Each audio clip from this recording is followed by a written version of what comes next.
வணக்கம்.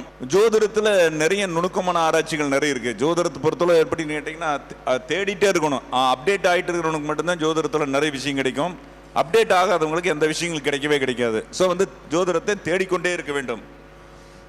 அப்படி தேடப்பட்ட விஷயத்தில் நிறைய பேர் இப்போ சமீப காலகட்டத்தில் ஜோதிடத்தில் மிகப்பெரிய அளவுக்கு சாதனை புரிஞ்சிருக்காங்க. ஒவ்வொருத்தரும் தனக்கு கண்டுபிடிப்புனாலும் சொல்ல முடியாது, ஏற்கனவே இருக்கிற விஷயத்தை அப்டேட் பண்ணி புதுசாக டெவலப் பண்ணி ஜாதகத்தை ஜோதிடமெல்லாம் சொல்லியிருக்காங்க. அப்படி ஜோதிடத்தில் மிகப்பெரிய சாதனையாளர்கள் வட்டியில்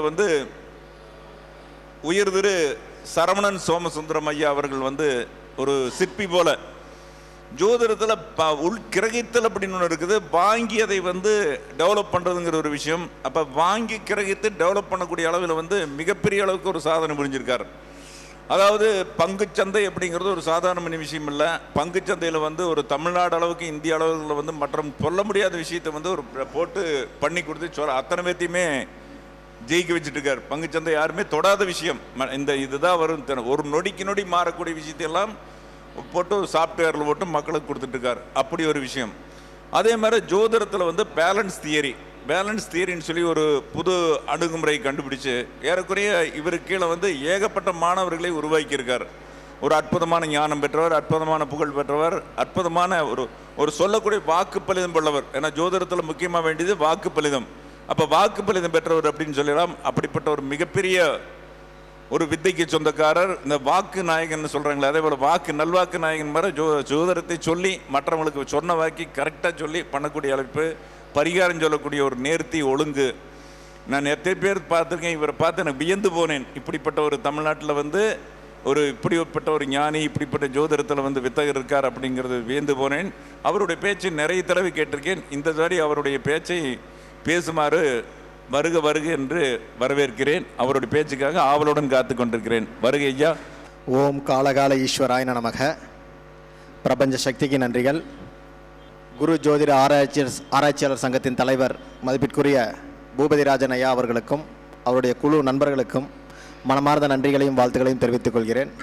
இங்கே நம்ம ஏறக்குறைய ஒரு 3-4வது மீட்டிங் நினைக்கிறேன் இங்கே எனக்கு அவர் கூட. ஸோ மாதம் நல்லா சிறப்பாக பண்ணிகிட்ருக்காரு.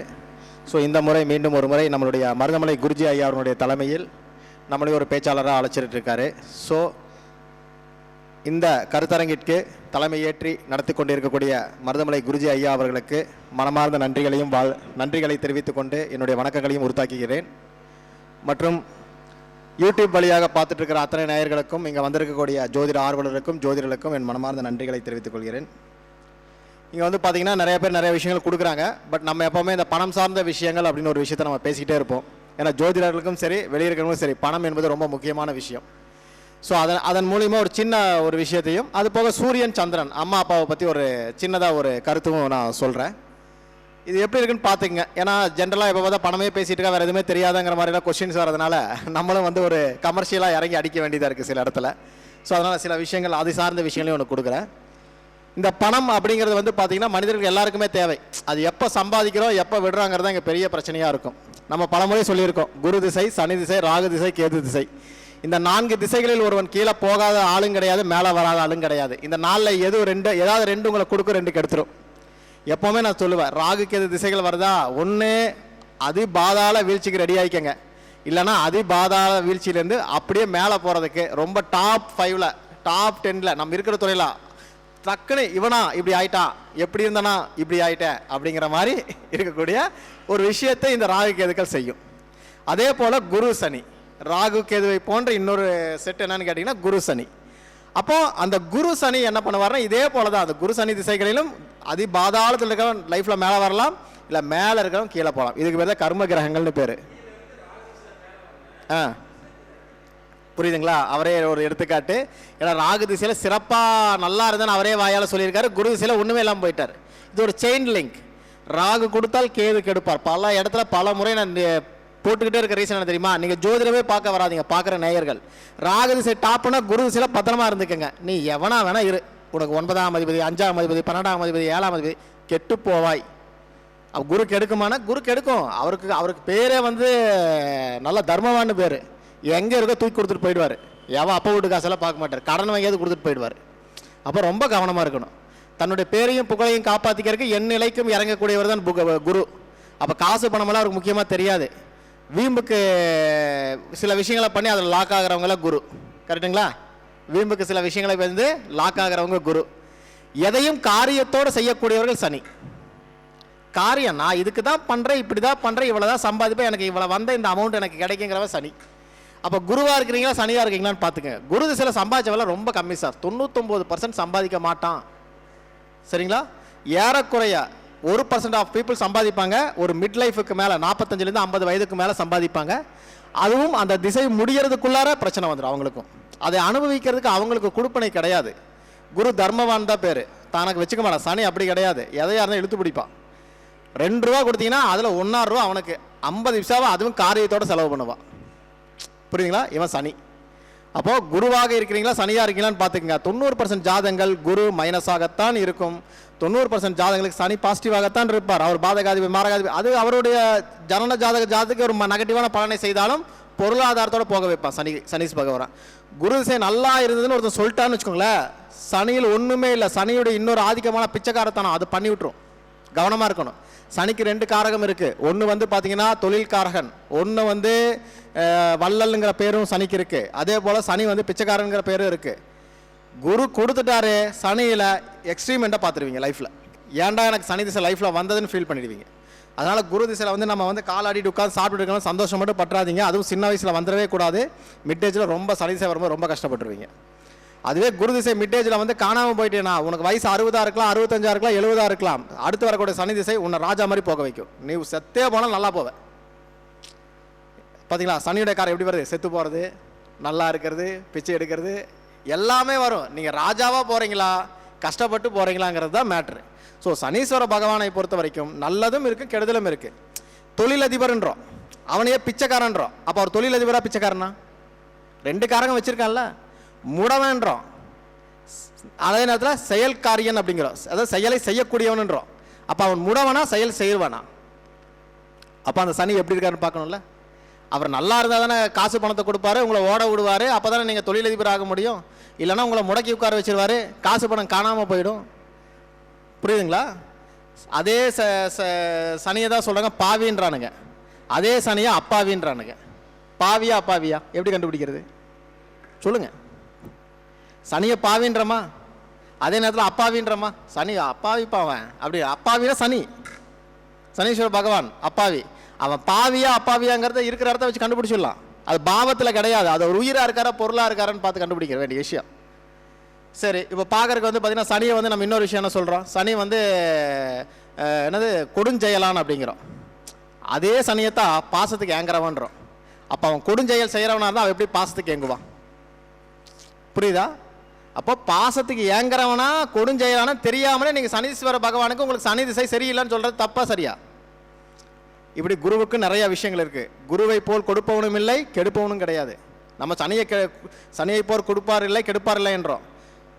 நல்லவனை போல் இருப்பானாம் பரமச்சண்டால, அது குருவுக்கு பொருந்தும். குருவை நான் திட்டல, அவன் நல்லவன் மாதிரி தான் இருப்பான். அவன் நல்லவன் தான். எங்கே இருக்கிறானோ அந்த பாவத்தை கெடுத்து தன்னை உயர்த்தி கொள்வான். தன்னுடைய தகுதியை நிலை நிறுத்துறதுக்காக அந்த பாவத்தை மொத்தமாக தொடக்கிறவன் அவன் மட்டும்தான். இவன் நம்ம கர்ணன் இருக்கார்ல, கர்ணன் என்ன பண்ணுவாராமா? தானம் கொடுக்க சொன்னாராமா. உடனே அர்ஜுனன் நானும் கொடுக்க, தர்மனும் நானும் கொடுக்குறேன்னாராமா. 2 பேரில் யார் சீக்கிரம் கொடுக்குறான்னு சொல்லும்போது 2 பேருக்கும் ஒரு தங்க மலையை 2 பேருக்கும் கிருஷ்ணர் கொடுத்தாராமா. கொடுத்து தம்பி இந்த மாதிரி வந்து 2 மலை கொடுத்துருக்க, நீயும் தானம் பண்ணுனாராமா. தர்மம் என்ன பண்ணார்? எல்லா ஊர் மக்களாக வர வச்சு வெட்டி கொடுத்தாராமா. ஆனால் கர்ணன் அப்படி பண்ணல. வாயா இந்த மலை உனக்கு சொந்த எடுத்துகிட்டு போயா அப்படின்ட்டாராமா. தானம் பண்ணுறதுல அதுலேயும் வித்தியாசம் இருக்குது. அப்போது குரு தன்னுடைய தன்மை என்னவோ அதுக்கேற்றபடி அடுத்தவனை விட நான் புகழ் வாங்கணுங்கிறவன் குரு. பணத்தை எல்லாம் பார்க்க மாட்டேன் சார், வீம்புக்காக பண்ணுறவன். அப்பா பணம் கிடைக்குமா? குருவுடைய காலகத்தில் பணம் சம்பாதிச்ச ஜாதங்களே இங்கே கிடையாது. 90% ஜாதகங்கள் கிடையாது. உடனே ரஜினி ஜாதகத்தை கொண்டு வருவாங்க எல்லாருமே. ரஜினி ஜாதகம் உண்மையாகவே நல்லா இருக்குது, அவர் எல்லா பேரும் வாங்கினார். ஆனால் உண்மையாக பணத்தை அவர் அனுபவிச்சாரா எத்தனை பேருக்கு தெரியும்? சூப்பர் ஸ்டாருங்கிற பட்டம் கிடைச்சது, பேர் கிடைச்சது, புகழ் கிடைச்சது. ஆனால் பணம் அவருக்கு எவ்வளோ வந்தது? அவருடைய புகழை விட அந்த வருமானம் குறைவு. 100 படம் நடிச்சிட்டாரா 10 வருஷத்தில்? குரு திசை ஆரம்பிச்சுன்னா ராகுல வராரு, குரு திசை ஆரம்பித்து கரெக்டாக 10 வருஷத்துக்குள்ள 100 படம் சூப்பர் ஸ்டார் பட்டம் வாங்கியாச்சு. வருமானம் குறைவு, ஆயிரங்களில் சம்பளம். எப்போ ஆயிரங்கள் சம்பளம். குரு முடிகிற டயத்தில் லட்சங்களில் சம்பளம். சனி ஆரம்பிக்கும் போது அதாவது குருவுடைய எண்டில் வந்து கோடியில் வந்துட்டார். தளபதி படம்லாம் ரிலீஸ் ஆகும்போது கோடியில் வந்துட்டார். முதல் 1 கோடி ரூபாய் சம்பளம் வாங்கக்கூடிய ஒரு ஆள் யார்? நம்ம ரஜினிகாந்த் அவர்கள். எல்லாத்துக்கும் ஒரு டெஸ்டினேஷனை வச்சுட்டே போகிறாரு. சூப்பர் ஸ்டாருங்கிற ஒரு பட்டத்தை வைக்கிறாரு. பட்டம் போடணுங்கிறது அவர் காலத்தில் பெரிய லெவலில் பேசப்பட்டது. அதுக்கப்புறம் என்ன பண்ணாங்க? சம்பளங்கள் லட்சங்களில் வாங்குறதுக்கு ஒரு டெஸ்டினேஷன் அவர் தான் ஃபிக்ஸ் பண்ணுறாரு. கோடியில் வாங்குறதுக்கு அவர் தான் ஃபிக்ஸ் பண்ணுறாரு. எல்லா பேரையும் மொத்தமாக ஆளிட்டார். பேர் மட்டும்தான் வந்தது, அந்த இடத்துல பணம் அவருக்கு வரல. ஆனால் சனி திசையில் படங்கள் குறைவு, வருமானம் எப்படி இருந்ததுன்னு பாருங்கள். 100 கோடி 200 கோடி, அப்புறம் டிஸ்ட்ரிபியூஷனில் லாபங்கள், இப்படி பிரிச்சுக்கிட்டார். சரிங்களா? சனி திசை. ஸோ சனி திசை கொடுக்கணும்னு நினச்சா நீங்கள் உழைக்கணுங்கிற அவசியமெல்லாம் கிடையாது, அது கொடுத்துட்டு போயிடும். பிச்சைக்காரன் தட்டில் கூட நாங்கள் என்ன சொல்லுவோம்னா, உங்களுக்கு வந்து பணம் வந்து டாலராக விழுகும்போ. சனி திசை நன்றாக இருக்கிறவனுக்கு பிச்சை தான் நான் எடுக்கிறேன்னு சொன்னீங்கன்னா கண்டிப்பாக டாலர் நோட்டாக விழுகும். உங்களுக்கு மட்டும் டாலர் நோட்டு விழுகும். உன் தொழில் அது. ஆனால் சனி பகவான் கொடுப்பார். அப்போ அந்த சனி பகவான் கொடுக்கணும்னா நம்மளுக்கு எப்படி இருக்கணும்? பணம் பொருள் எல்லாம் வரணுமில்ல. அப்போது எப்போவுமே ஒரு விஷயம் புரிஞ்சுக்கோங்க, லைஃப்பில் நீங்கள் மேலே வரணும்னு நினச்சிங்கன்னா 4 திசைகள் ரொம்ப முக்கியம். ராகு, கேது, குரு, சனி. இந்த திசைகளில் ஒன்று கொடுத்தால் ஒன்று கெடுக்கும். இதுக்கு முன்னாடி திசை பாருங்கள், கண்டினியூ பண்ணுங்கள். குரு, சனி, ராகு தொடர்ந்து ஒரு 3 ஒரே வரிசையாக வரும் பாருங்களா. ராகு, குரு, சனி. இதில் ஒன்று கொடுத்தா இன்னொன்று கெடுத்தே தெரியும் சார். நீங்கள் லைஃப்பில் எப்படி வேணால் ட்விஸ்ட் பண்ணிக்கோங்க. இதில் சம்பாதிச்சு காப்பாற்றிட்டு வீடு வாசல் செட்டில் ஆனாலும் தப்பிச்சிட்டான். மறுபடியும் நான் பிஸ்னஸ் பண்ணி அதிலேயே போடுறேன் போனோம், அத்தனை பேர் லாஸ்.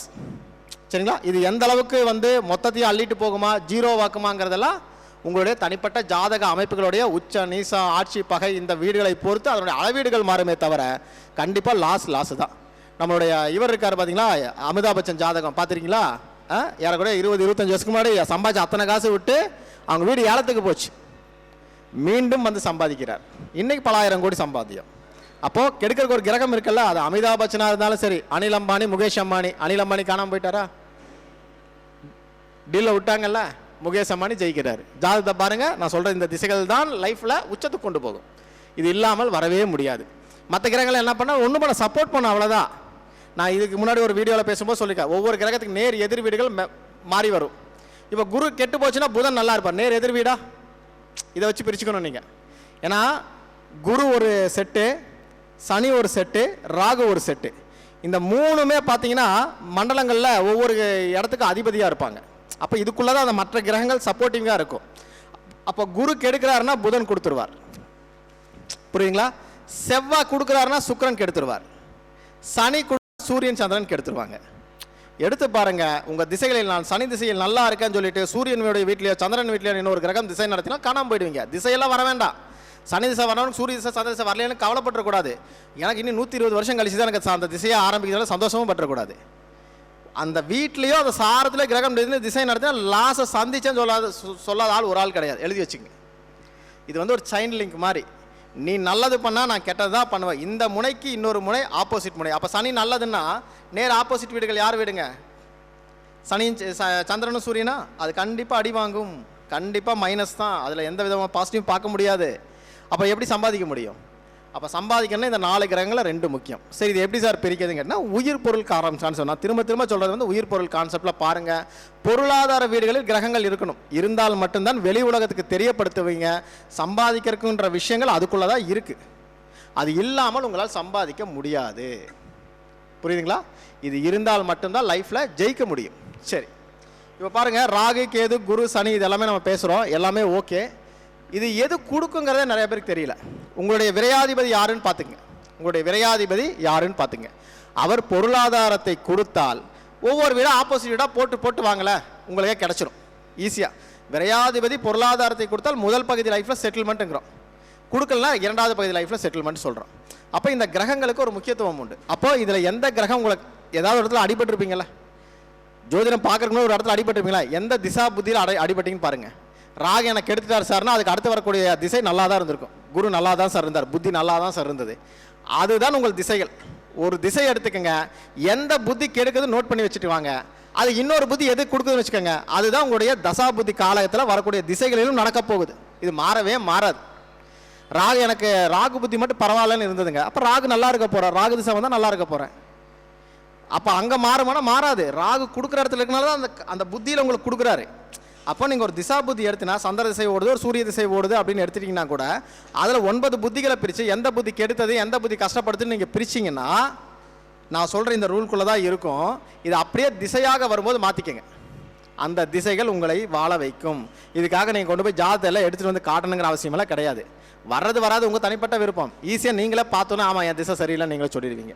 இங்கே பாக்கியாதிபதி பூர்வ புண்ணியாதிபதி இது எல்லாமே பிற்பகுதியில் காரகத்துவங்களுக்கு வேணால் பயன்படுமே தவிர கண்டிப்பாக திசாபுத்தி பலன்களில் செட் ஆகாது. சரி, ஓகே. இப்போ ஒரு சின்ன உதாரணம். இந்த உத்தராயண காலம் தட்சிணாயன காலம்னு இருக்குது, நிறைய பேர் பார்த்துருக்கோமா? உத்தராயணத்தில் இருக்கக்கூடிய கிரகங்கள் எல்லாம் ஜெயிக்கும், தட்சிணாயனத்தில் இருக்கக்கூடிய கிரகங்கள் எல்லாம் தோக்கும். அதாவது வடக்கில் ஜெயிக்கக்கூடிய கிரகம் தெற்கில் ஜெயிக்கக்கூடிய கிரகம்னு ஒரு பராசர சித்தாந்தத்தில் ஏதோ ஒரு புக்கில் ஏதோ ஒரு இடத்துல படிச்சிருப்பீங்க கண்டிப்பாக. வடக்கை நோக்கி செல்லக்கூடிய கிரகங்கள் ஜெயிக்கும், தெற்கை நோக்கி வரக்கூடிய கிரகங்கள் தோற்கும், ராகு வடக்கில் ஜெயிப்பார், கேது தெற்கில் தோப்பார், இப்படி நிறையா படிச்சிருப்பீங்க. இதெல்லாம் ஒன்றுமே இல்லை சார், ரொம்ப சிம்பிளாக பிடிச்சிட்டு போயிட்டான். பகல் காலம் இரவு காலம், அவ்வளோதான் மேட்ரு. பகல் காலம் இரவு காலம். பகல் காலம்னா என்ன? தேவர்களுடைய பகல் காலம் நம்ம பிரிக்கிறோமா? சூரியன் மகரத்திலிருந்து கடகத்துக்கு போகிற வரைக்கும் ஒரு 6 மாத காலகட்டங்கள் பகல் காலம் நம்ம எடுக்கிறோம். அதுக்கப்புறம் ஒரு 6 மாத காலகட்டங்கள் இரவு காலகட்டங்கள் எடுக்கிறோம். புரியுதுங்களா? பேலன்ஸில் அதே ரூலில் தான் வேறு மாதிரி அப்ளை பண்ணியிருக்கோம். முதல் 6 கட்டம், ரெண்டாவது 6 கட்டம், முதல் 6 மாதம், ரெண்டாவது 6 மாதம். பகல் ராசி எல்லாமே 6 கட்டத்துக்கு மேலே, இரவு ராசி எல்லாமே 6 கட்டத்துக்குள்ளே. இதுதான் கான்செப்ட். இதில் இப்படி தான் வேலை செஞ்சதுன்னா எல்லாருமே ஜோதிடம் சொல்லிடலாம். 6 கட்டத்துக்கு மேலே போயிடுச்சு நான் லைஃப்பில் ஜெயிச்சிருவேன்னு சொல்லிடலாம், 6 கட்டத்துக்குள்ளே இருக்க நான் தோற்று போயிடுன்னு சொல்லலாம். ஆனால் அப்படியும் அவர் வைக்கல. அதுலேயும் பாருங்கள், ஒரு கட்டம் இரவு கட்டமாக இருக்கும், ஒரு கட்டம் பகல் கட்டமாக இருக்கும். இரவு ராசி பகல் ராசி தெரியுமா? பேசிக் ரொம்ப முக்கியம். பேசிக் படிக்காமல் கண்டிப்பாக ஜெயிக்க முடியாது. இரவு ராசி பகல், ஒற்றைப்பட ராசி எல்லாமே இரவு ராசி, இரட்டைப்பட ராசி எல்லாமே பகல் ராசி. இதைத்தான் உயிர் பொருள்னு பிரித்தான். ஒற்றைப்பட ராசிகள் எல்லாமே உயிர் வீடு, இரட்டைப்பட ராசி எல்லாமே பொருள் வீடு. அப்போ உயிர்காரகத்தில் இருக்கக்கூடிய விஷயங்கள் உயிர்த்தன்மையையும், பொருளாதார விஷயத்தில் இருக்கக்கூடிய கிரகங்கள் பொருளாதார வேலையை அது செய்யுங்கிறான். செய்யும் தான் சொன்னா, ஜெயிப்பீங்கன்னு சொல்லலை. ஜெயிக்கிறதுக்கு ரூல் இருக்கு. நீங்கள் எதை நோக்கி உங்களுடைய பயணம் இருக்கும் அப்படிங்கிறான். புரியுதுங்களா? உங்களுடைய பயணம் எதை நோக்கி இருக்குன்றான். 1, 3, 5, 7, 9, 11 ஒற்றைப்பட ராசி எல்லாமே உயிர்காரகம், உயிர் சார்ந்த விஷயங்கள். திருமணம், லவ்வு, அதுக்கப்புறம் ஒன்று குழந்தை குட்டி, பந்துக்கள், சொந்த பந்தம், ஃப்ரெண்ட்ஸு, இப்படி போயிடும்.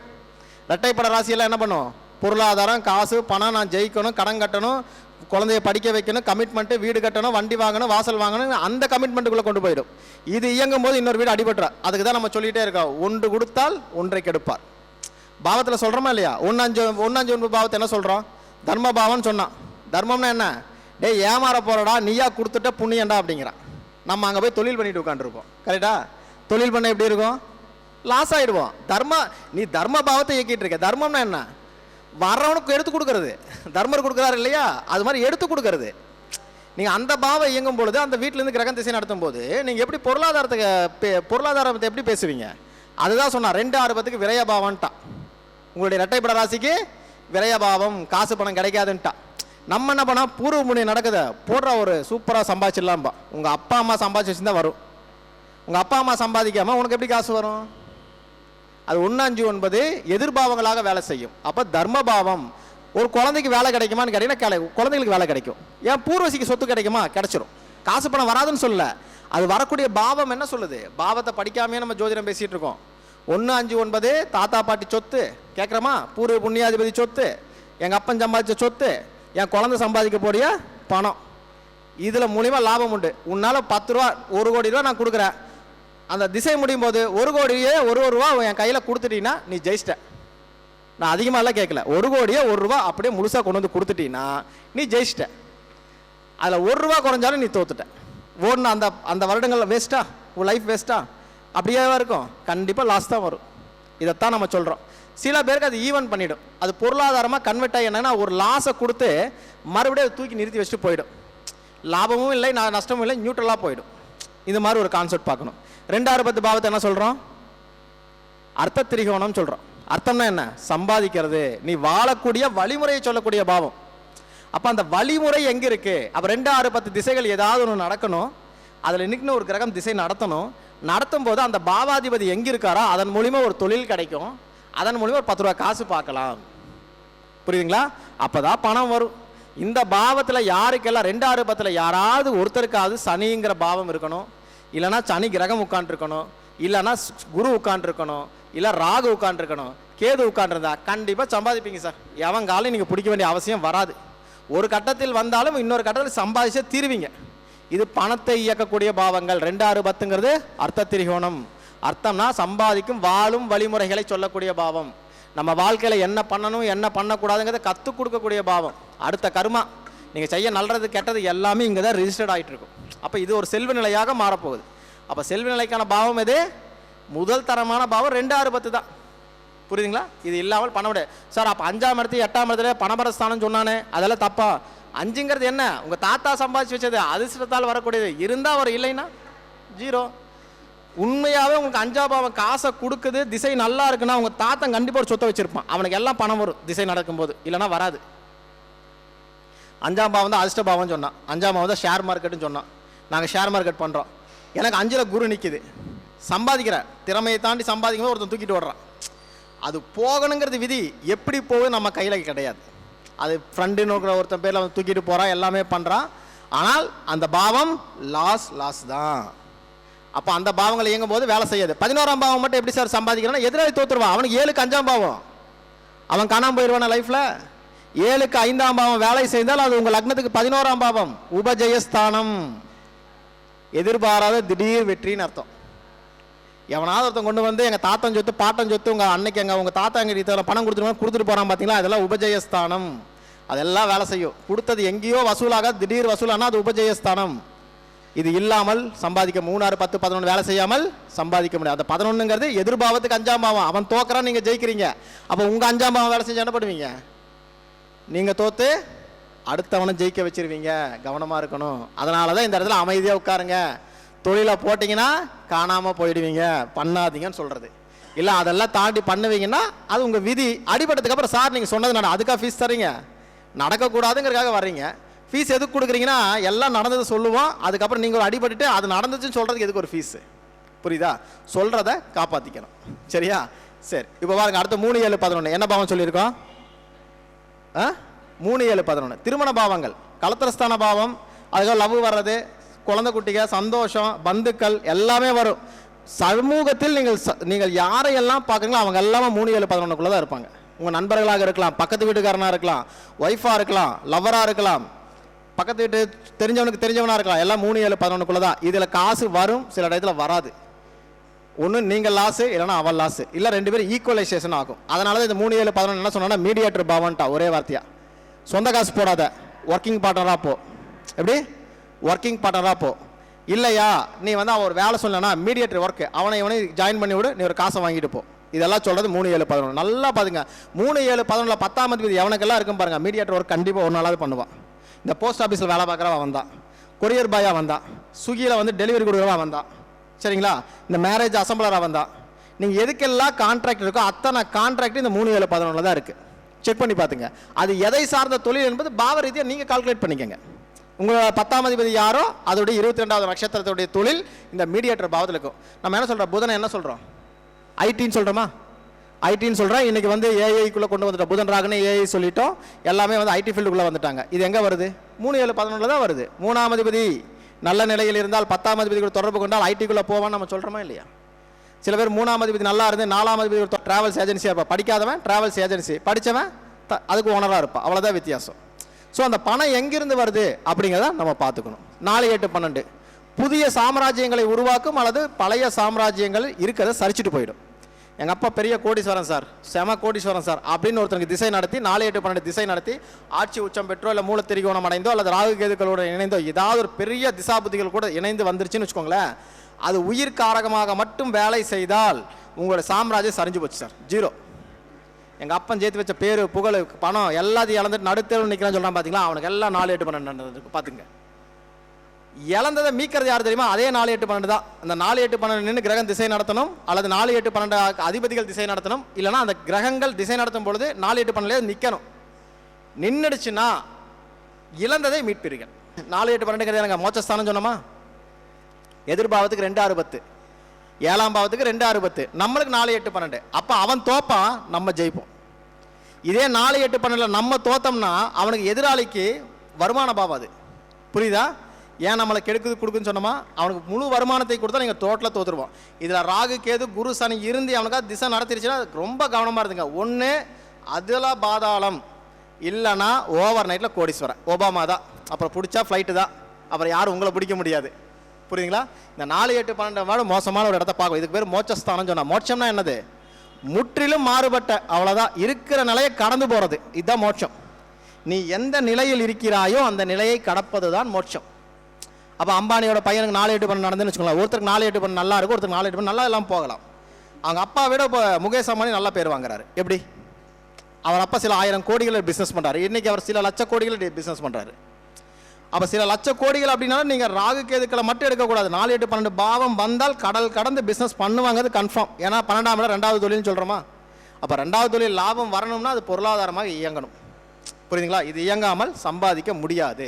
இந்த காசு பணம் அப்படிங்கிறது 4 கிரகத்துக்குள்ளே தான் இருக்குது. இந்த 4 கிரகத்தை எவன் ஒருவன் தன் கண்ட்ரோலில் வச்சுக்கிறானோ, இல்லை இது கண்ட்ரோல் எல்லாம் வைக்க முடியாது, அது என்ன சொல்லுதோ அது அப்படி கேட்டு நடந்துக்கிறோமா அவன் ஜெயிச்சிட்டான் சார், இல்லைன்னா தோற்றுருவான் லைஃப்பில்.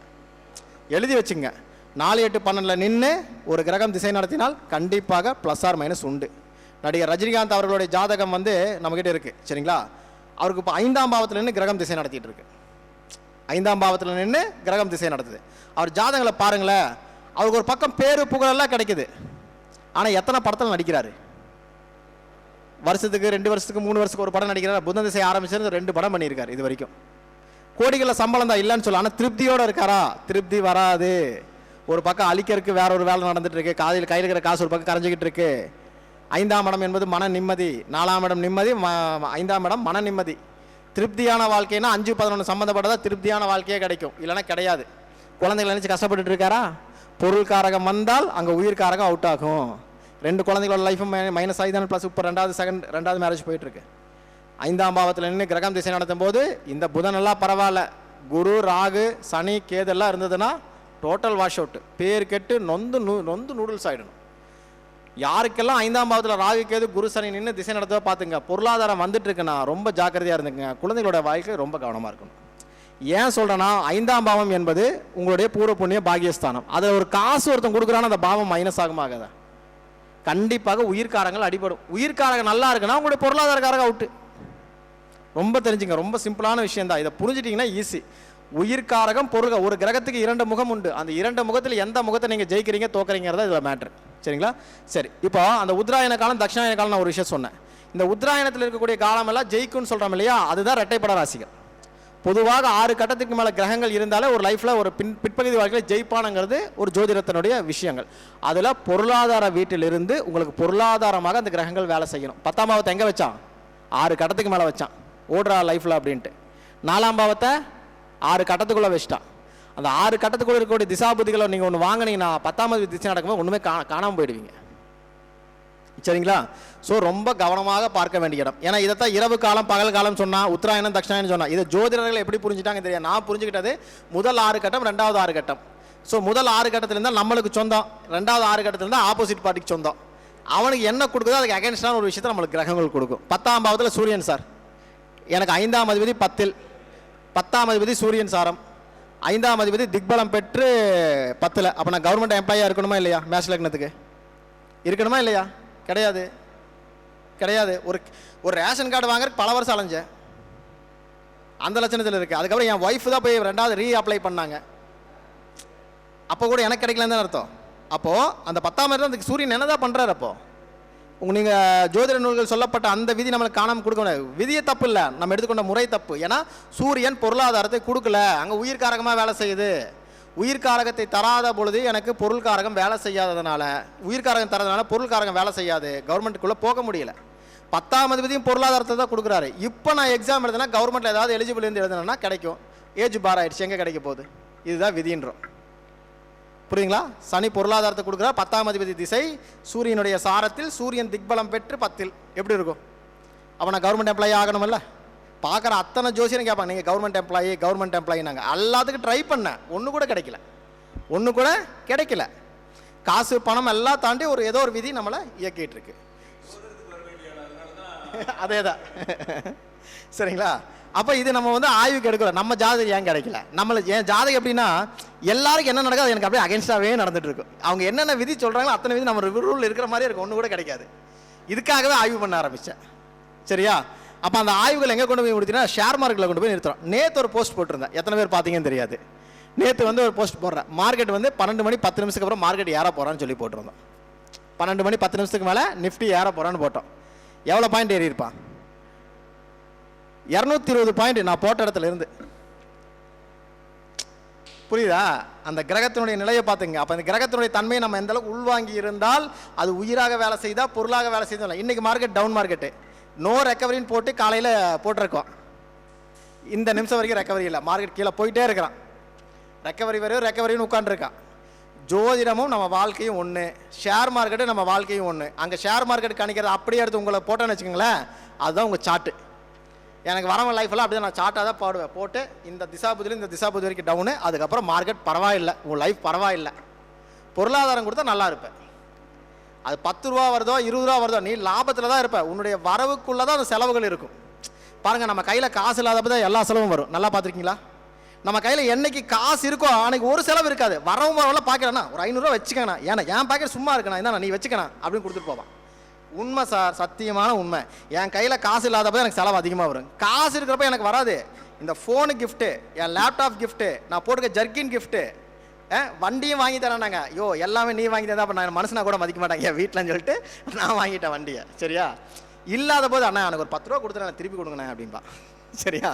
கையில் காசு இல்லாதப்போ தான் இது நடக்கும். இது உலக இயற்கை. இல்லாதப்போ தான் சைக்கிளில் போகிறவனு இறங்கி வந்து அடிச்சுட்டு போவேன். ஏன்டா அடிச்சேன்னு கேட்டு பாருங்களேன். எல்லாரும் அடித்தாங்க, நானும் அடிச்சுட்டு போகிறேன்ப்பா அப்படின்றவான். கை தட்டும்போது பாருங்களேன், எதுக்கு தட்டுறானே தெரியாது. நாங்கள் பேசிகிட்டு இருப்போம், யாராவது கை தட்டாங்கன்னா நாங்களும் கை தட்டுவோம். ஏன்னா அதுக்கு அவங்களுக்கு கிடைக்க வேண்டிய பாராட்டு. இது ஏன் பண்ணுறோம் நம்மளுக்கு தெரியாது. கிரகங்கள் அதை செய்ய வைக்கும். இதை புரிஞ்சிட்டிங்கன்னா ஜோதிடமும் எளிமை. ஸோ அதனால தான் சொல்லுவேன், இந்த உயிர்காரகம் பொருள்காரகம் எடுத்து வச்சுக்கோங்க. இது நம்ம கொடுக்கல சார், எல்லாமே ஜோதிடம் ஆல்ரெடி எல்லாம் எழுதிட்டு போயிட்டா. புதுசாக கண்டுபிடிக்கிற இங்கே ஒன்றுமே கிடையாது. நான் தோசையை விட்டு பொடி போட்டால் அது பொடி தோசை, மசால் போட்டால் மசால் தோசை, அவ்வளோதான் வித்தியாசம். நான் புதுசாக தோசை மாவில் கண்டுபிடிக்க முடியாது என்னால். சரிங்களா? அதை உங்களுக்கு எப்படி புரிகிற மாதிரி சொல்லணுமோ, பிடிச்ச மாதிரி சொல்லணுமோ அதை தான் நான் பண்ணிக்கிட்டு இருக்கிறேன். ஆனால் என்னென்னா இங்கே புத்தகம் யாரும் நம்ம படிக்கிறதில்ல. அத்தனை புத்தகம் இருக்குல்ல, அத்தனை புத்தகத்தில் எல்லாத்துலேயும் அவங்ககிட்ட ஒரு காப்பி இருக்குது. புதுசாக ஏதாவது இருக்கான்னு பார்த்துட்டு இருந்தேன்.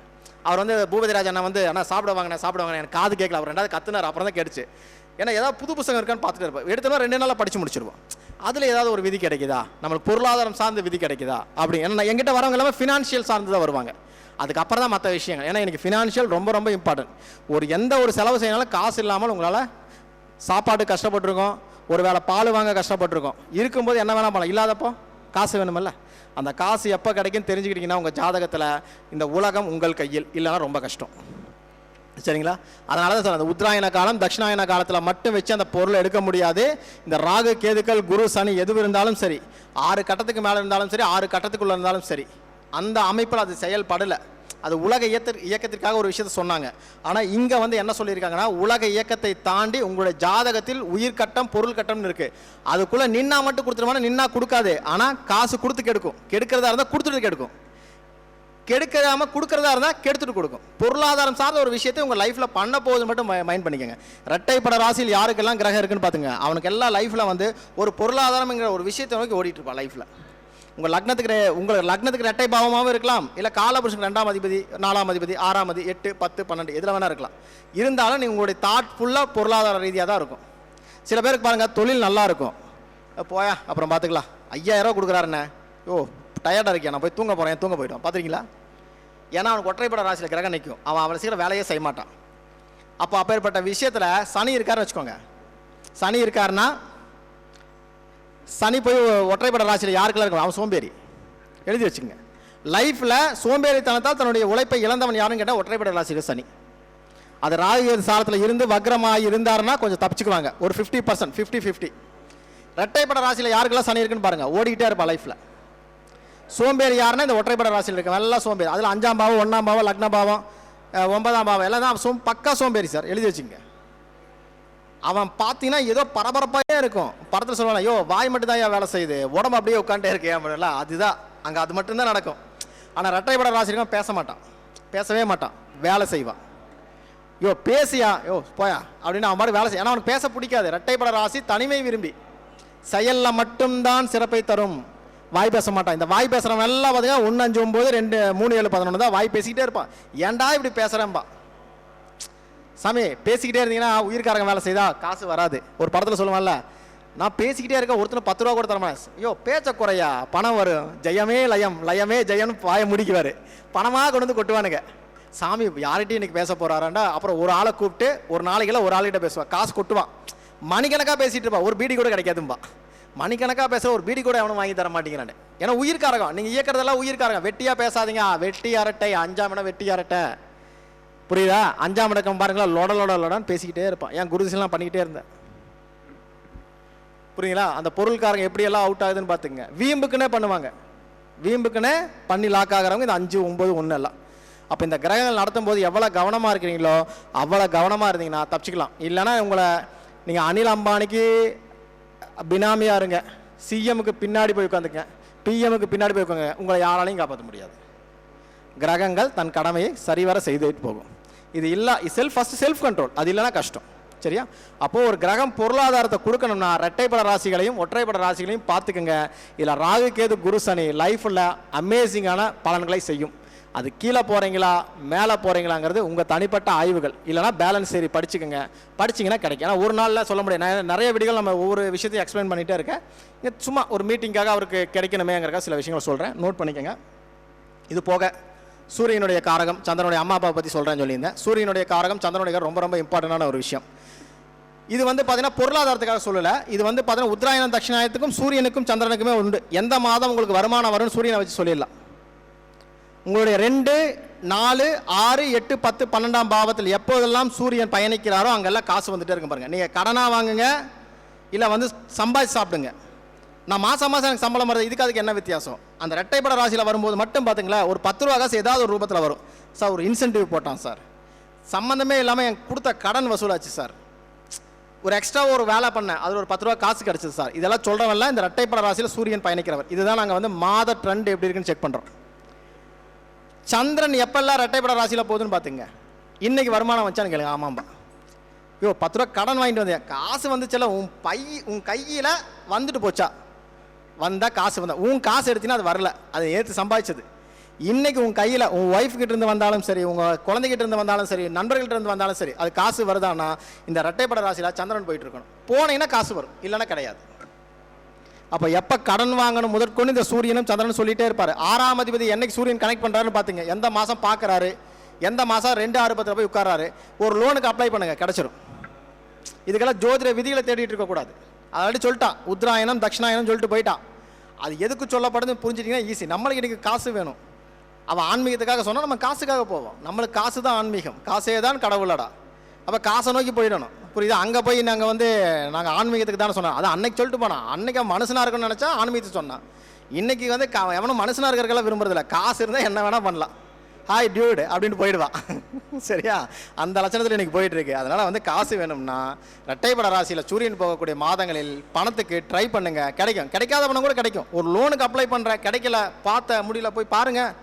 2, 6, 10 வருது சூரியன். அந்த மாதம் ஒரு பெரிய அதிகாரி போய் பாருங்கள். உங்கள் முயற்சி, உங்களுடைய ப்ரொமோஷன்லேருந்து எல்லாமே நீங்கள் முடிவு பண்ணலாம். நான் எதுவுமே பண்ண வேண்டாம். உங்களுக்கு வரக்கூடிய அந்த ப்ரமோஷன் எப்போ வந்துச்சுன்னு பாருங்கள். இந்த இரட்டைப்பட ராசியில் அந்த சூரியன் போயிட்டு இருப்பார். 2, 6, 10 போகும்போது ப்ரமோஷன் எங்கே சொல்கிறோம்? 5, 11 தானே சொல்கிறோம். 5ஆம் அதிபதி யார்? காலபுருஷனுக்கு சூரியன் தானே. அவர் 11க்கு போனால் ப்ரொமோஷனை கொடுப்பார்ல, சரிங்களா? ப்ரொமோஷனை கொடுத்துருவார்ல. 2ஆம் இடத்துக்கு போகுது. 2ங்கிறது என்ன? பணம் தானே. 8ங்கிறது யார்? ஆப்போசிட் பணம் தானே. அப்போ இவனுக்கு வரணும், அங்கேருந்து தூக்கி தரணும் இல்லை. 6ஆம் இடத்துக்கு போகிறீங்க, கடன் வாங்குறீங்க. 12ஆம் இடங்கிறது 7க்கு 6ஆம் இடம். அவனுக்கு விரயமானால் நம்மளுக்கு காசு இல்லை, நம்ம போய் லோனை கட்டுவோம். லோனை எப்போ கட்டுறீங்கன்னு பாருங்கள், 2, 6, 10 வரும்போது தான் கட்டுவீங்க. அப்போ அந்த சூரியனுங்கிறது ரொம்ப ரொம்ப இம்பார்ட்டண்டான பாயிண்ட்டு. ஒரு வண்டி வாங்குறீங்க, 2, 6, 10 மாதங்கள் உங்களுக்கு கண்டிப்பாக வேலை செய்யலாம். 4, 8, 12 மாதங்கள் வேலை செய்யும். இந்த சூரியனை வச்சு அழகாக சொல்லலாம் சார். மாத கிரகம், வருட கிரகம், மாத கிரகம், மாதம் சம்மந்தப்பட்ட விஷயத்தை சூரியனை வச்சும், வாரம் சம்மந்தப்பட்ட விஷயத்தை புதனை வச்சும், அது எந்த நாளில் முடியுங்கிறது சந்திரனை வச்சு சொல்லலாம். அது பிரிக்கணும். நீங்கள் அப்படியே போட்டு பிரிச்சிங்கன்னா எந்த நாள் காசு வரும், நீங்கள் லோன் எப்போ கிடைக்குன்னு எழுதிடலாம். இது எல்லாம் பிரித்து சொல்லணும்னா ஒரு நாள் போயிடும். ஒரு ஜாத்தை ஒரு நாள் பார்த்துட்டு என்ன பண்ணுறது? ஃபீஸும் கொடுக்க மாட்டாங்க, நம்மளுக்கு செலவு ஜாஸ்தி. அதனால் இந்த திசா புத்தியில் கிடைக்கும்னு எழுதி கொடுத்துடணும். அதுக்குள்ளே கிடைக்கும், அதுக்குள்ளே ஏதாவது ஒரு நாளில் கிடைக்கும். இதை பிடிச்சிட்டிங்கன்னா காசு வரும். இதை நாங்கள் கொஞ்சம் அக்யூரேட் பண்ணி எந்த திசா புத்தி, அந்தரம், சூட்சமம், அதிசூட்சமம், பிராணன், அதுக்கப்புறம் வில்லு, தேக, அம்பு அப்படின்னு ஒரு 9 பிரிவாக பிரியும். அந்த இடத்துல மார்க்கெட் எத்தனை நிமிஷம், இந்த 10 நிமிஷத்தில் ஏறுவான் அப்படின்னு நாங்கள் பிரிச்சுருவோம். அங்கே ஏறுறதா அதான் 12 மணி 10 நிமிஷத்துக்கு அப்புறம். அதுக்கு முன்னாடி ஒரு 50 பாயிண்ட் ஏறிட்டான். ஆனால் நம்ம டார்கெட் 12 மணி 10 நிமிஷம். அங்கேருந்து எடுத்தால் 3 மணி 20 நிமிஷத்துக்கு மார்க்கெட் எவ்வளோ இருக்கா? 220 பாயிண்ட் 230 மேலே போயிட்டான். அப்போது எங்கெல்லாம் வேலை செய்யுது ஜோதிடம் சொல்லுவாங்க, நல்ல பேர் தெரியாதவங்க சொல்லுவாங்க, இல்லை ஒன்றும் இதெல்லாம் முடியாதுப்பா பண்ணாத. நீ தேடுன்னா கிரகம் கொடுக்கும், தேடாமல் கிடைக்காது, எந்த விஷயமும் தேடாமல் கிடைக்காது. அப்போ தேடுங்க, தேடாமல் எப்படி கிடைக்கும்? இங்கே காப்பி பேஸ்ட் நிறைய நடக்குங்கனாலே நான் எழுதுறதை குறைச்சிட்டேன், இல்லைனா ஓப்பனாகவே போட்டுருவேன். நம்ம பேரை சொல்லியாவது சொல்லணும், இல்லையா எழுதுகிற போது ஷேராவது பண்ண. காப்பி பேஸ்ட் சுட சுட ஒருத்தன் காப்பி பேஸ்ட் பண்ணுறான், அதை ஒருத்தர் எனக்கே கமெண்ட் பண்ணுறாரு, நீ அவருடைய பதிவை காப்பி பண்ணிட்டீங்கன்னாரு. என்னங்க சொல்கிறீங்கன்னாரு. ஆமாம் சார், லிங்க் கொடுங்க. லிங்கை போய் பார்த்தா சுட சுட போட்டிருக்கார். நான் 2 மணி 3 நிமிஷத்துக்கு போட்டிருக்கேன், அவர் 2 மணி 5 நிமிஷத்துக்கு போட்டார். நான் உண்மையாக சார் நான் ஒரு சூப்பர் பர்சன் சார் அப்படின்னு எப்படி நான் டைம் ட்ராவலில் போய் 2:05 போட்ட பதிவை நான் நோட் பண்ணிட்டு 2:03 போட்டேன் பாருங்க சார் அப்படின்னு. அப்புறம் அவர் யோசிக்கிறாரு, ஓ உங்கள் பதிவு தான் அவன் சுட்டுட்டானா, ஆமாடா இதைத்தான் நான் சொல்லிட்டு இருக்கிறேன். சரியா?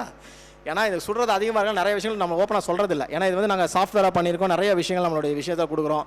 அதை வச்சு தான் இந்த அபிஜித் காலமும் இந்த 4, 8, 12, 2, 6 மிகப்பெரிய தொடர்பு உண்டு. அபிஜித்து நான் காலையில் பேசினாங்களே, அபிஜித்னு ஒருத்தர் பேசினார், ஒருத்தர் வந்து வதை வைநாசிகம் பேசினார். ஜெயிச்சா வதை வைநாசிகம், சரி ஜெயிச்சா அபிஜித், தோத்தா வதை வைநாசிகம், அவ்வளோதான் மேட்ரு. உங்கள் 22வது நட்சத்திரம் அபிஜித்தும்பாங்க, 22வது நட்சத்திரம் வைநாசிகம்பாங்க.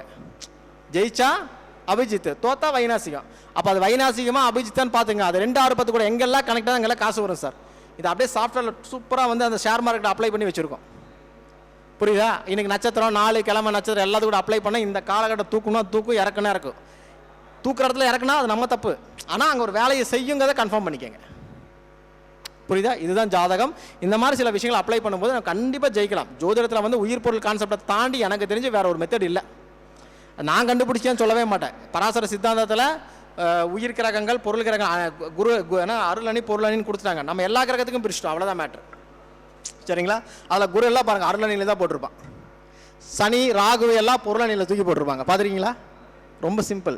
அதனால சொன்னேன், குரு கெடுத்தால் சனி கொடுப்பார், சனி கொடுத்தா ராகுவும் கொடுப்பான். எழுதி வச்சுங்க, சனி கொடுத்தா ராகுவும் கொடுப்பான். அது ஒரு மேஜிக்கான விஷயம். அதனால தான் சில பேர் நம்மளை விட நல்லா இருப்பான். சில பேர் குரு கொடுத்துருச்சுன்னு வச்சுக்கோங்களேன், சனியும் ராகு ரெண்டுமே கெடுக்கும். லைஃப்பில் வந்து படாத பாடுபட்டுருவான். இந்த 2 வித்தியாசம் நீங்கள் புரிஞ்சிட்டிங்கன்னா லைஃப்பில் வந்து ஜோதிடத்தை அணுகக்கூடிய முறைகள் ரொம்ப எளிமை. அப்போ குரு கெடுத்துட்டாருனால நீங்கள் கண்ணை முடிச்சலாம், புதன் திசை நல்லா இருக்கும் போயா, புதன் வீட்டில் கிரகம் நின்று திசை நடத்தினா நல்லா இருக்கும் போயா, புதன் சாரத்தில் நின்று கிரகம் திசை நடத்தினா நல்லா இருக்கும் போ. நீ எதுக்கு சார் நல்லா இருக்கும், நீ எது கேட்டாலும் நடக்கும் போ. புரியுதுங்களா? நீ பிடுங்கிறது எல்லாமே தேவையில்லாத அணிதாங்கிற மாதிரி இப்போ நீ பிடுங்கிறது எல்லாமே தேவையான அணிதான் பிடுங்கு அப்படிங்கிற மாதிரி விட்டுறணும். ஏன் சொல்கிறேன்னா அந்த கிரகங்கள் அப்படித்தான் வேலை செய்யும். ஒவ்வொரு முனைக்கு எதிர்முனை நெகட்டிவாக வேலை செய்யும், பாசிட்டிவாக வேலை செய்யும், ஒன்றுக்கு ஒன்று மாறி வேலை செய்யும். அதை புரிஞ்சிட்டிங்கன்னா ஈஸி. சரி, இப்போ பாருங்கள், இந்த சூரியனை பற்றி சொன்னோம். நம்ம வந்து ஜோதிடத்துக்கு அப்பாற்பட்டு சில விஷயங்கள். ஜோதிடத்தில் சூரியன் அப்படின்னா என்னது? கௌரவம். கௌரவம்னு சொல்கிறோமா? பதவி, பட்டம், அதே போல் ஆக்குப்பையிங். சூரியனுக்கு ஆகாத ஒரு விஷயம் தெரியுங்களா? அடுத்தவனோட விஷயத்தை ஆக்குப்பை பண்ணுறது. திருடுறதுல நம்பர் 1 சூரியன். சனி தானே திருடன்றீங்க, அப்போ ஏன் சனியை நீதிமான்றீங்க? திருடனுக்கு திருடன்னு சொல்லுங்கள், இல்லை நீதிமான்னு சொல்லுங்கள். ஒன்றும் அப்படி சொல்ல இல்லை இப்படி சொல்ல, ரெண்டுக்கு நடுவில் போகிறது இல்லையா? அப்போ சனி திருடன் எப்போ ஆவார்னா உயிர்காரகத்திலேருந்து சனி திருடன் ஆகிடுவான். அப்போ 2, 6, 10 ஒரு கிரகம் சனி இருந்து உயிர்காரகமாக தான் அவன் திருடுவான் சார். 6ஆம் இடத்துல சனி இருந்து ஒருத்தனுக்கு வந்து உயிர்காரகமாக வேலை செய்யணும், அவன் திருடன் பிக் பாக்கெட் பண்ணுவான். புதன் கூட சேர்ந்துட்டா பிக் பாக்கெட்டு, இல்லைன்னா ராகு கூட சேர்ந்தா எப்படியெல்லாம் ஒருத்தனை ஏமாற்றி சம்பாதிக்கலாம். இப்போ திருட்டில் எல்லா வகையும் பிக் பாக்கெட் அடித்தா மட்டும் திருடன் கிடையாது. ஒருத்தனை எப்படியெல்லாம் ஏமாற்றி சம்பாதிக்கலாம்னு நினைக்கிறவங்களும் சனி தான். புரியுதா? அப்போ அந்த சனி 2, 6, 10 கூட தொடர்பு பெற்று யாருக்கெல்லாம் ராகு சாரம் வாங்குதோ அவெல்லாம் வந்து விஞ்ஞான திருடன். எழுதிங்க. அது உயிர்காரகமாக வேலை செஞ்சா, பொருள் காரகமாக வேலை செஞ்சால் அது திருட்டு புத்தி இருக்கும், ஆனால் வேலை செய்யும்போது அது வராது. அவனுக்கு வேணாடா திருடணுமா, கடல் தான் நம்ம கொடுத்துட்டு இருக்காருல்ல, உழைப்பை போடுவோம், இன்னும் கொஞ்சம் சேர்த்தி போடுவான். உழைப்பாளியாக மாறுவது பொருள் காரகத்தாகவே வேலை செஞ்சால் அவள் உழைப்பாளியாக மாறிடுவான். அந்த திருட்டுத்தனங்கிறது எப்போ வரும்னா அது உயிர்காரகமாக வேலை செஞ்சால் திருட்டுத்தனம் வந்துடும். ரொம்ப கவனமாக எந்த பாவத்தில் இருக்கிற அந்த பாவத்தை தொட்டு திருடுவான் சார். பாவத்தை தொட்டு திருடுவான். சனியும் சூரியனும் சேர்ந்தால் பிறன்மனை நோக்குபன்னு ஒரு நூல் எழுதியிருக்காங்களா? 7ஆம் பாவத்தில் இருந்தால் திருட. புரியுதா? சனி சூரியனுக்கு அவ்வளோ ரொம்ப ஒர்ஸ்டான ஒரு செயல் இருக்குது. அதெல்லாம் படித்தோம்னா இங்கே திட்டுவாங்க, ரொம்ப ஒர்ஸ்டாக இருக்குது. ஏன்னா சூரியனும் திருடன், சூரியன் என் நிலையிலும் திருடுவான். என்னங்க சூரியன்னா நல்லவர், பதவி, அவர் காரகம் நல்லது, அவர் நீ எப்படி இருக்கணும் தான் அவனுக்கு கற்றுக் கொடுத்தாரு. அவர் அப்படி இருக்குன்னு சொல்லவே இல்லை. அரசாங்கம் சட்டம் போடும், அரசாங்கம் அது மதிக்கணுங்கிற அவசியமே கிடையாது. அவங்களுக்கு வேணும்னு எப்படி வேணால் மாற்றிக்குவாங்க. புரியுங்களா? உண்மைதானே? நீங்கள் ஒரு போலீஸில் போய் லாக் ஆகுங்களே, ஒரு ஃபோன் பண்ணிங்க விட்டுறாங்களா இல்லையா? அப்போ சட்டம் எங்கே போச்சு? சட்டம் என்பது பொதுவான ஆட்களுக்கு தான், சூரியனுடைய காரகத்துக்கு கிடையவே கிடையாது. சட்டத்தை போடுறவன் தான் திருடவும் செய்வான். 100% பர்ஃபெக்ட் திருடன் வந்து சூரியன். சட்டம் போட்டு திருடும். நீங்கள் அதுக்கு எதெல்லாம் ஃபாலோ பண்ண முடியாது அதெல்லாம் சட்டத்துக்குள்ளே வந்து அடைக்கிறவாங்க. பார்த்துறீங்களா? நீ எவ்வளோ பர்ஃபெக்ஷனாக வேணால் போங்க, இன்னும் ஒரு 100 வருஷத்துல இந்த உலகமே பர்ஃபெக்ஷன் ஆகட்டுமா, அப்போ ஒரு சட்டம் வரும் நீங்கள் மாற்றுறதுக்குன்னு. இது சூரியனுடைய இயற்கையான குணம். சூரியன் வந்து பாருங்கள், காலையில் வந்து காலை வெயிலுக்கு வைட்டமின் டி கொடுப்பார். பார்த்துறீங்களா? நான் ஒரு இதாக சொல்கிறேன், விஞ்ஞானமாக சொல்கிறேன். வைட்டமின் டி கொடுப்பார். காலை வெயிலில் போய் ஆடுங்க, சன் பாத் எடுங்க, சாயந்தரம் போய் ஆடுங்கன்னு சொல்லுவாங்க. மத்தியானத்தில் எங்கேயாவது ஆட சொல்லி யாராவது கேட்டிருக்கீங்களா? யாருமே சொல்ல மாட்டாங்க. உங்களுடைய அத்தனை சக்திகளையும் உறிஞ்சிறது சூரியன். அதனால தான் சொன்னான், சூரியன் உச்சமானவன் தெருவில் நிற்பான்னா. அவர் வந்து அப்பா பிரச்சனை இதெல்லாம் சொல்லலை. சூரியன் உச்சமான என்ன ஆகும்? மத்தியானத்தில் இருக்காருன்னு அர்த்தம். மத்தியானத்தில் இருக்காருன்னு அர்த்தம். உங்களுடைய மொத்த எனர்ஜியும் அது 0 பண்ணிவிடுமா. அப்போ உங்களுடைய பொருளாதாரம் எப்படி இருக்கும்? 2 ஆரம்பத்தில் இருந்தா எவ்வளவு பெரிய ஆளாக இருந்தாலும் சரி, 10ஆம் இடத்துல சூரியன் உச்சங்கிறவங்களாம் பாருங்களேன், கஷ்டப்பட்டதுக்கு அப்புறம் தான் மேலே வர முடியும். உங்களுடைய மொத்த சக்தி எனர்ஜி இழந்ததுக்கு அப்புறம் இன்னொரு கிரகம் வந்து உங்களுக்கு கொடுக்கணும். கொடுக்காம உங்களால் ஜெயிக்க முடியாது. காலை நேரத்தில் இருக்கிறது எங்கே வரும்? லக்னச்சூரியன். இது திருட்டுத்தனம். லக்னச்சூரியன்லாம் பார்த்தீங்கன்னு வச்சுக்கோங்க, லைஃப்பில் தன்னை பெருமையாக பேசுகிற சுக்கிரன்னா பெருமை பேசிங்க சார். முதல்ல பெருமை பேச அவனுக்கு வந்து நீங்கள் தூக்கி வச்சிங்கன்னா அவங்ககிட்ட ஈஸியாக காரியம் சாதிக்கலாம். லக்னத்தில் சுக்கிரன் இருக்க சூரியன் இருக்கணும் பாருங்களேன், ரொம்ப சிம்பிளாக ஒரே விஷயம், அவனை தூக்கி வச்சு பேசிடுங்க. அவன் உங்களுக்கு சரண்டர். அவன் பெருமை பேசிட்டே இருப்பான், ஒன்றுமே பண்ணியிருக்க மாட்டான். நான் தான் எல்லாம் பண்ணேன், எல்லாம் நான் தான். அடுத்தவன் பண்ணுறதை கூட தான் பண்ணன்னு சொல்கிறவன் இந்த லக்னச்சூரியன்காரன். அதாவது அடுத்தவன் முன்னாடி தன்னை ப்ரொஜெக்ஷன் பண்ணிக்கிறவன் நினைக்கிறவங்கள இந்த லக்னச்சூரியன். ரொம்ப கவனமாக இருக்கணும். இந்த பொருளாதாரத்தில் இருந்தால் கூட விட்டுறலாம், இந்த உயிர்காரகமாக இருக்கணும்னா நம்பவே முடியாது. நம்மகிட்ட ஒன்று பேசுவோம், அப்படியே போய் நம்மகிட்ட என்ன பேசினோன்னா அதை அப்படியே டிக்டோவாக போய் ஒப்பிச்சு நான் தான் பண்ணேன்னு அக்மார்க் முத்திரையோடு போகிறவன் இந்த லக்னச்சூரியன். ரொம்ப கவனமாக இருக்கணும். 2ஆம் பாவத்துலேருந்து எதை பற்றி பெருமையாக பேசுவான்? தன்னுடைய வருமானத்தை பற்றி பேசுவான். 3ஆம் இடம் தன்னுடைய செயல்பாடுகள், 4ஆம் இடம் தன்னுடைய சொத்துக்கள். அவன் வீடு கட்டும்போது நீங்கள் அவனை புகழ்ந்து பேசிடணும். இல்லைன்னு வச்சுக்கோங்க உங்களை மதிக்க மாட்டான்.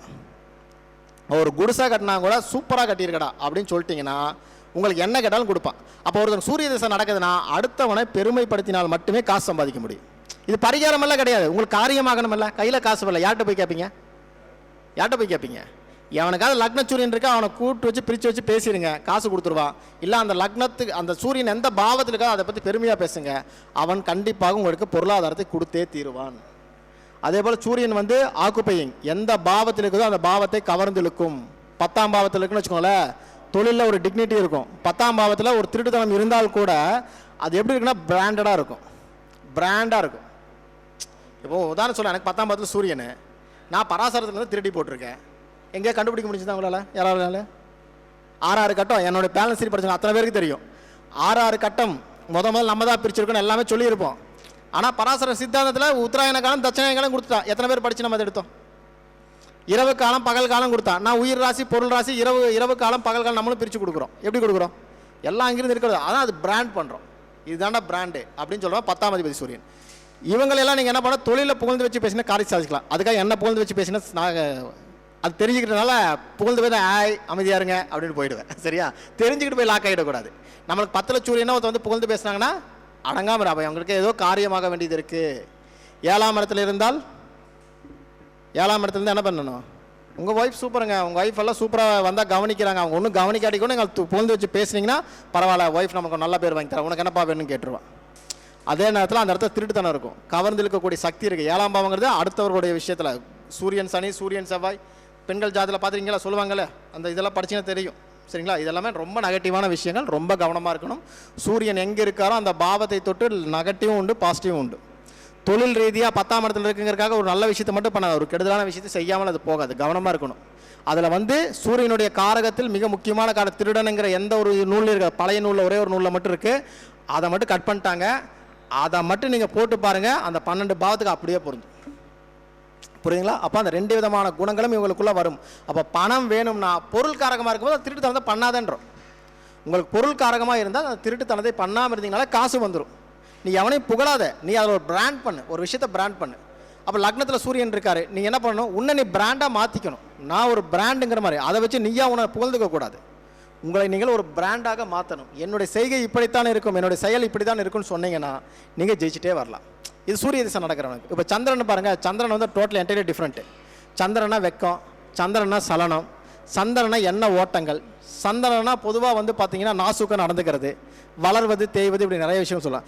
சந்திரன் எந்த பாவத்தில் இருக்கிறாரோ அந்த பாவத்தை தொட்டு ஒரு வளர்ச்சியும் வீழ்ச்சியும் உண்டு. எழுதி வச்சுக்கோங்க. உங்களுக்கு எந்த பாவத்தில் 4ஆம் பாவத்தில் இருக்காரு, ஒரு வீட்டை விற்று இன்னொரு வீட்டை வாங்கினியான்னு கேளுங்க, பண்ணுவான். 7ஆம் பாவத்தில் கணவன் மனைவி கூட பிரிவினை இருந்ததான்னு கேளுங்க, பிரிஞ்சிருந்தீங்களான்னு கேட்காதீங்க. 7ஆம் பாவம் கெட்டு போய் சந்திரன் 7ல் இருந்தால் கண்டிப்பாக 2வது கல்யாணம் பண்ணுவாங்க. இல்லைனா கணவன் மனைவி பிரிஞ்சிருந்தீங்களான்னு கேளுங்க, ஆமான்ருவாங்க. சந்திரன் வெக்கப்படும். சந்திரன் யாருக்கெல்லாம் லக்னத்தை தொடர்பு கொள்ளுதோ, சந்திரன் யாருக்கெல்லாம் எந்த பாவத்தில் அந்த அவங்களுக்கு வெக்கம் வரும். பொதுவாக சலனம் உண்டு. எந்த பாவத்தில் சந்திரன் இருக்கக்கூடாதுன்னா 3, 7, 11 இருக்கக்கூடாது. இருந்தால் சலனம் ஏற்படும். ஒரு விதமான சலனங்கள் இருந்துகிட்டே இருக்கும். 2, 6, 10 எப்படி இருக்கும்? உங்கள் தொழில் மீதே சலனம் இருக்கும். ஒரு தொழில் ஆரம்பிக்கலாமா வேண்டாமா, ஆரம்பிக்கலாம்னு எல்லாம் பூஜையெல்லாம் போட்டுட்டு அப்புறம் வேணுமா வேண்டாமே விட்டுலாமா அப்படின்னு ஒருத்தன் கேட்டால் விட்டுலணுமா பண்ணலாமே. இந்த டபுள் மைண்டட் கேரக்டர் சந்திரன். அப்போ 2, 6, 10 இருக்கிற ஒரு சந்திர திசையில் ஒருத்தன் வரான், அவன் ஜெயிப்பானா தோப்பானாங்கிற, நீ டபுள் மைண்டடாக இருக்கையா, கொஞ்சம் கவனமாக இரு, ஏதாவது ஒரு இது தெளிவாக முடிவு எடுத்துட்டு வா, நான் சொல்கிறேன்னு சொல்லி அனுப்பிச்சிருங்க. இல்லைனால் அதை தொட்ட சலனங்கள் ஏற்பட்டு கொண்டே இருக்கும். 1, 5, 9 இருக்கான், எப்படி இருக்கும்? தன் குழந்தைகள், தன்னுடைய பூர்வ புண்ணியம், தன்னுடைய விஷயங்கள் தான் ஒரு சலனம். அவனுக்கு ஒரு பாசிட்டிவானது இருக்குது. தம்பி நீ பண்ணுறியாப்பா, நானா பண்ணணுமா பண்ணலாமா வேண்டாமா, இந்த மாதிரி தாட்ஸ் அவங்களுக்குள்ளே ஓடிக்கிட்டே இருக்கும். செகண்ட் ஒப்பீனியன் அப்படிங்கிற விஷயங்கள் இவங்களுக்கு கண்டிப்பாக தேவை. சந்திரன் எந்த பாவத்தில் இருக்கிறாரோ சலனம் ஏற்படும், வெட்கப்படுவாங்க, சங்கடப்படுவாங்க. அதே போல் மன நிம்மதி குறைபாடு. சந்திரனா மன நிம்மதியா, அது வளபிறை தேய்பிறையாக இருந்தால் கண்டிப்பாக ராகு கூட சேர்ந்தால் மன நிம்மதி குறைபாடு. அப்போ 10ல் ஒருத்தவங்க சந்திரன் இருக்கார், பொருளாதாரம் வருமானு கேளுங்க, அவன் ஸ்டெடியாக இல்லாமல் உங்களால் பண்ணவே முடியாது. ஸோ இதில் கவனமாக இருக்கணும். ஸோ ஒரு பொருளாதாரம் வரணும் அப்படின்னு நீங்கள் நினச்சிங்கன்னா உங்களுடைய திசாபுத்திகள் 2, 6, 10 கூட தொடர்பு 4, 8, 12 கூட இருந்து பொருளாதாரத்தை கொடுத்தால் மிகப்பெரிய வளர்ச்சி உண்டு. இல்லையென்றால் மிகப்பெரிய வீழ்ச்சி ஏற்படும். அதில் குறிப்பாக ராகு, கேது, குரு, சனி பார்த்துக்குங்க. லைஃப்பில் அடுத்த கட்டத்துக்கு போகலாம். இந்த சூரியன் சந்திரன் திசைகள் நிறைய பேர் கேட்டதுனால இங்கே சின்ன ஒரு லைனாக சொல்லியிருக்கேன். சூரிய சந்திர திசைகள் லைஃப்பில் பல பேருக்கு பொருளாதாரத்தை கொடுக்கறதில்ல, அதெல்லாம் நம்பாதீங்க. உங்கள் லைஃப்பில் அதுக்கு தான் சொன்னேன், சனி திசை பொருளாதாரத்தை கொடுத்திருந்தால் சூரியன் சந்திரனில் கவனமாக இருங்க. இல்லைனா அந்த வீட்டில் நின்று கிரகம் திசை நடத்தும் போது கவனமாக இருங்க. சனி கொடுக்கலனா மட்டும் சந்திரனையும் சூரியனையும் எடுத்துக்கங்க, சரிங்களா? எனவே வாய்ப்பு கொடுத்த அத்தனை நல்ல மூலங்களுக்கும் நன்றி கூறி விடைபெறுகிறேன். நன்றி, வணக்கம், வாழ்க வளமுடன். மட திறந்துவிட்ட என்ன வேகமாக போகும், அந்த வேகத்தில் வெறும் ஜோதிடம் மட்டும்தான் பேசுனார். மற்றவங்களாம் ஊர்க்கதையெல்லாம் பேசுனாங்க, ஜோதிடம் மட்டுமே பேசினார். அதுதான் உண்மையை தெரிய வேண்டிய விஷயம். இப்போ ஜோதிட மீட்டிங்கில் ஜோதிட கருத்துங்களில் ஜோதிடம் மட்டும்தான் பேசணும். ஒரு தெளிவாக ஜோதிடம் இப்படித்தான் இருக்குன்னு சொல்ல விஷயத்தை சொன்னார். அவருடைய அற்புதமான பேச்சு கேட்டு மயங்கி போனேன். அவருக்கு பொன்னாடை வைத்து மகிழ்விக்கு போகிறோம். வாழ்த்துக்கள். ஐயா ஃபேஸ்புக்லேயும் போட்டிருப்பார், ஒரு யூடியூப்லேயும் பேசியிருப்பார் இந்த கன்னியா லக்கணத்தை பற்றி. அந்த கட்டுரையை படிச்சுட்டு, அதாவது கட்டுறது கையளவாக இருந்தாலும் கற்காத உலகளவு இருக்கும்.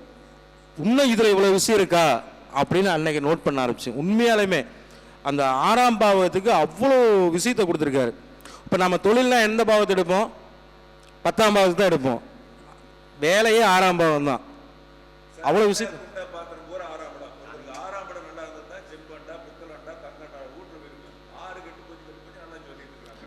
அப்பேற்பட்ட சாருக்கு ஞாபகம் இருக்குன்னு நினைக்கிறேன். ஏன்னா எழுதுவது அவரு தானே. கன்னியா லக்னத்துக்கு அவ்வளோ இது பண்ணாங்க. அதனால தான் மேடம் கிட்ட சொன்னேன். சரிங்களா? சங்கத்தின் சார்பாக பொன்னாடை பற்றி கௌரவிக்கப்படும்.